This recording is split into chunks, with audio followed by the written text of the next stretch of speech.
Hello everybody, आज मैं आप सबको ग्लोकोमा के बारे में बताना चाहूँगी। ग्लोकोमा यानी काला मोतिया। काला शब्द ही आपको इंडिकेट कर रहा है कि ये एक बहुत ही डेंजरस बीमारी है।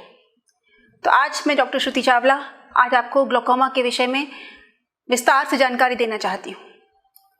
ग्लोकोमा खतरनाक क्यों है? ग्लोकोमा खतरनाक इसलिए है क्योंकि इसके कोई साइंस और सिम्टम्स नहीं होते, कोई लक्षण नहीं होते। मरीज को महसूस ही नहीं होता कि उसे काला मोतिया है, और जब उसकी रोशनी कम होने लगती है, तब जब वो आई स्पेशलिस्ट के पास जाता है, तब उसे पता चलता है कि उसकी 40 से 50% आई साइट का लॉस हो चुका है, जो कि अब वापस नहीं आ सकता। इसीलिए काले मोतिया यानी ग्लोकोमा को हम डेंजरस बीमारी कहते हैं, क्योंकि एक साइलेंट थीफ की तरह वो हमारी रोशनी को चुरा लेता है और हमें पता ही नहीं चलता। ग्लोकोमा क्या है, इसको समझाने के लिए मैं आपको इस आई मॉडल की हेल्प से बताती हूँ। ये सबसे आगे जो आपको ट्रांसपेरेंट शीशा नज़र आ रहा है वो है कॉर्निया। इसके पीछे ये ब्राउन जो हम सबकी काली पुतली होती है या ब्राउन पुतली होती है वो है आइरिस। इसके पीछे ये लेंस होता है जो कि बिल्कुल एक ट्रांसपेरेंट होता है, और यहाँ पर है रेटिना यानी कि हमारा आँखों का पर्दा। आँख के अंदर पानी भरा होता है, आँख के अंदर ये पानी आँख के अंदर ही बनता है, और यहाँ आइरिस और कॉर्निया के बीच में जो एंगल है उससे वो ब्लड सर्कुलेशन में ड्रेन हो जाता है। ये आँख का पानी आँख के अंदर एक प्रेशर बनाता है जो कि नॉर्मली इंट्राऑक्यूलर प्रेशर कहलाता है, जो कि 10 to 21 मिलीमीटर मरकरी होना चाहिए। परंतु अगर किसी कारणों से आँख के अंदर बनने वाला पानी ज़्यादा बनने लग जाता है या ड्रेन होने का प्रोसेस में कहीं कोई रुकावट आ जाती है, तो ये आँख का पानी का प्रेशर बढ़ जाता है और धीरे धीरे इन नसों पर, इन नर्व फाइबर्स पे ये दबाव डालता है जो धीरे धीरे सूखने लग जाती है। यह जो ऑप्टिक नर्व है वो धीरे धीरे सूखती जाती है। जब रोशनी थोड़ी कम होती है तब मरीज को लगता है कि शायद उसे कुछ कम दिख रहा है, परंतु तब तक उसका आई साइट का काफ़ी लॉस हो चुका होता है, और जो नुकसान हो चुका होता है वो फिर हम वापस नहीं ला सकते। इसीलिए ग्लोकोमा एक खतरनाक बीमारी है, एक डेंजरस बीमारी है, जिसके लिए हमें बहुत ही केयरफुल होना चाहिए। हम सबको पता होना चाहिए कि ये क्या बीमारी है, कैसे बीमारी है, इसमें क्या हो सकता है, और हमें कब और किस समय पे सही समय पर इसका इलाज शुरू कर देना चाहिए। ग्लोकोमा या काला मोतिया दो प्रकार का होता है। एक होता है नैरो एंगल ग्लोकोमा, एक होता है open angle glaucoma. Narrow angle glaucoma में ये जो एंगल है आइरिस और कॉर्निया के बीच का वो सकड़ा या नैरो हो जाता है, जो आँख का पानी बाहर ठीक से ड्रेन नहीं होता, तो आँख में अटैक आता है। बहुत ज़्यादा आँख दर्द हो सकती है, लाल हो जाती है, आँख के आगे की पुतली सफ़ेद भी हो सकती है, सिर में दर्द या उल्टी आना, या कई बार मरीज़ को बल्ब के चारों तरफ रंग बिरंगे छल्ले से नज़र आते हैं।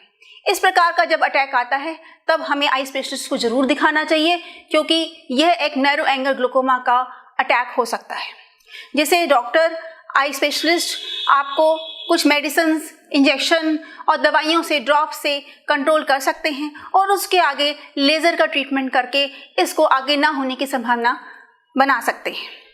परंतु यदि हम इस चीज़ का ध्यान नहीं रखेंगे, ये अटैक बार बार आते रहेंगे, तो धीरे धीरे हमारी आँख की नस जो है वो सूखती चली जाएगी और रोशनी हमेशा के लिए चली जाएगी। इसके अलावा दूसरा है ओपन एंगल ग्लोकोमा। ये ज़्यादा खतरनाक है क्योंकि इसमें कोई लक्षण नहीं होते। किसी मरीज से कुछ पता ही नहीं चलता, उसे पता ही नहीं होता कि उसे कोई काला मोतिया है, उसे कोई तकलीफ है। किसी को कभी कभी हल्का फुल्का सिर में दर्द, आंखों में भारीपन, आंखों में पानी आना, या बार बार चश्मे के नंबर का बदलना, ऐसे लक्षण दिखाई दे सकते हैं। यदि वो केयरफुल नहीं हैं और आई स्पेशलिस्ट पे नहीं पहुंचते तो वो इन चीज़ों को इग्नोर कर देंगे, और वह चीज़ धीरे धीरे उनकी नस को सुखा देगी, उनके पर्दे की नसों पे दबाव डालकर। वहीं कुछ मरीज़ को बताना ज़रूरी है कि शुगर जिनको है, जैसे डायबिटिक हैं पेशेंट्स, हाइपरटेंसिव हैं, या उनको लंबे समय से किसी और बीमारी के लिए स्टेरॉइड्स चल रहे हैं, या फिर स्मोकिंग करते हैं, ये उनके ग्लोकोमा के रिस्क को बढ़ा देते हैं। तो उन्हें भी केयरफुल होकर रेगुलर आई चेकअप कराना चाहिए। मैं इस बात पे अगेन जोर डालूंगी कि कोई भी सिर में दर्द या हल्के फुल्के सिर में आंखों में भारीपन को हम नॉर्मल या रेगुलर ना लें। वह काला मोतिया भी हो सकता है, वह ग्लोकोमा भी हो सकता है जो साइलेंट थीफ की तरह आपकी आंख की रोशनी को चुरा रहा हो। Glaucoma is one of the commonest cause of silent blindness in the world and we are not aware of it. So इस ग्लोकोमा की अवेयरनेस बहुत ज़रूरी है। आप रेगुलर आई चेकअप कराएं। आई स्पेशलिस्ट आपका रेगुलर आई चेकअप में आपका इंट्राऑक्यूलर प्रेशर देखेंगे, जिसमें नॉन कॉन्टैक्ट टोनोमीटर से और एप्लिनेशन टोनोमीटर से आपका इंट्राऑक्यूलर प्रेशर देखा जाएगा। उसके अलावा आपके पर्दे की जांच यानी कि फंडोस्कोपी होगी और आपके पैकीमेट्री द्वारा सेंट्रल कॉर्नियल थिकनेस देखा जाएगा। और इन सब नॉर्मल ग्लोकोमा स्क्रीनिंग प्रोसीजर्स के बाद यदि आपके आई स्पेशलिस्ट को शक होता है कि आपको काला मोतिया हो सकता है, तो फिर वो और डिटेल्ड एग्जामिनेशन ग्लोकोमा का करेंगे, जिसमें आता है गोनियोस्कोपी। यह एक गोनियोस्कोप है, ये एक लेंस है जिसके थ्रू हम आपके एंगल को चेक कर सकते हैं। छोटा सा लेंस है जिसे लगाकर आई स्पेशलिस्ट आपकी आंखों का एंगल चेक करेंगे कि आपको नैरो एंगल टाइप का है या ओपन एंगल टाइप का ग्लोकोमा है। उसके अलावा OCT होता है, जिससे हम पर्दों की नसों का स्टेटस जान सकते हैं कि क्या आंख का प्रेशर आपकी नसों पर दबाव डाल रहा है और कितना डाल रहा है। और बहुत ही जल्दी समय पे, जब तक मरीज को पता चले कि उसकी नसों पर दबाव पड़ रहा है, उससे कहीं पहले ही OCT द्वारा हम पता कर सकते हैं। उसके अलावा आता है विजुअल फील्ड चार्टिंग। ये मैं आपको बताना चाहूँगी कि हमारी आईज जब आंख देख रही है, हमारा विजन 6/6 है, पर हर आई का अपना एक देखने का दायरा होता है, एक विजुअल फील्ड होता है। और ग्लोकोमा जब प्रेशर से दबाव डालता है तो नसों को नुकसान करता है, तो हमारे इस विजुअल फील्ड में कुछ डिफेक्ट्स आ जाते हैं जो हमें महसूस भी नहीं होते, हमें पता भी नहीं चलता कि एक हिस्से में हम नहीं देख रहे हैं। वो चीज़ हमें विजुअल फील्ड चार्टिंग से पता चलती है, जिसे हम ऑटोमेटेड पेरीमेट्री भी कहते हैं। ये टेस्ट होने से हमें पता चलेगा कि आंखों के बढ़े हुए प्रेशर ने, काले मोतिये ने आपकी आंख के पर्दे पे आपकी आंख की नसों को कितना नुकसान पहुंचाया है। इन सब जानकारी के बाद ही आपका आई स्पेशलिस्ट आपको बेस्ट से बेस्ट ड्रॉप्स, आई ड्रॉप्स जो काले मोतिये के लिए ज़रूरी हैं वो देंगे। ग्लोकोमा का इलाज कोई मुश्किल नहीं है अगर हम सही समय पे स्टार्ट कर दें। सिंपली आई ड्रॉप्स डालनी होती है, पर अगेन मैं बताऊंगी कि केयरफुल होकर रेगुलर टाइम पे, बहुत फिक्स टाइम पे ग्लोकोमा का ट्रीटमेंट सुबह शाम अगर आपको बताया है या 3 बार बताया, तो समय का बहुत ध्यान रखना है कि उसी समय ड्रॉप डलनी चाहिए, उसे आगे पीछे नहीं होना चाहिए। और ज़रूरत पड़ने पर ऑपरेशंस भी करने पड़ जाते हैं।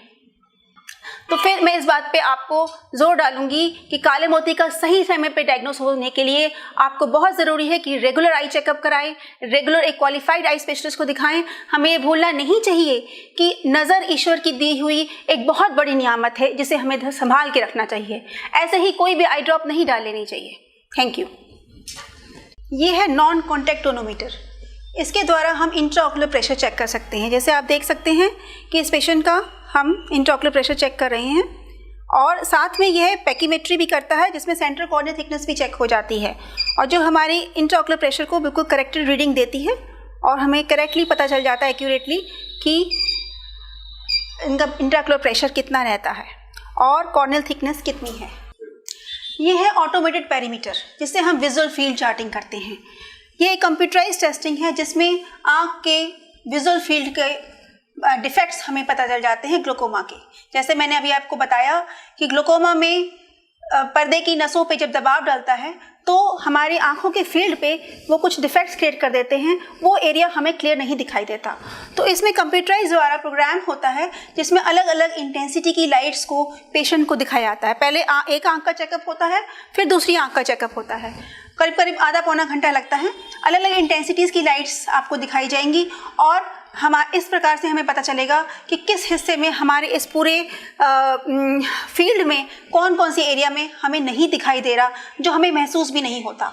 तो इस प्रकार से हमें सही समय पर, बहुत ही बल्कि हमारी जानकारी से बहुत पहले ही हमें पता चल जाता है कि पर्दे पर क्या असर आ रहा है, और इस प्रकार का एक चार्ट हमारे सामने आएगा जिससे हमें पता चलेगा कि विजुअल फील्ड में कहाँ कहाँ डिफेक्ट्स हैं। उस हिसाब से फिर हम अपने ट्रीटमेंट को मैनेज कर सकेंगे। ये है एप्लिनेशन टोनोमीटर। इससे सबसे एग्जैक्ट और एक्यूरेट तरीके से हम इंट्राऑक्यूलर प्रेशर चेक कर सकते हैं। आप चिन्ह यहाँ रखिए, माथा आगे लगाइए। ये फ्लोरेसेंस स्टेनिंग स्ट्रिप है जिसमें जो हम इनकी आइज़ को स्टेन करेंगे। ऊपर देखिए, सीधे देखते रहिएगा।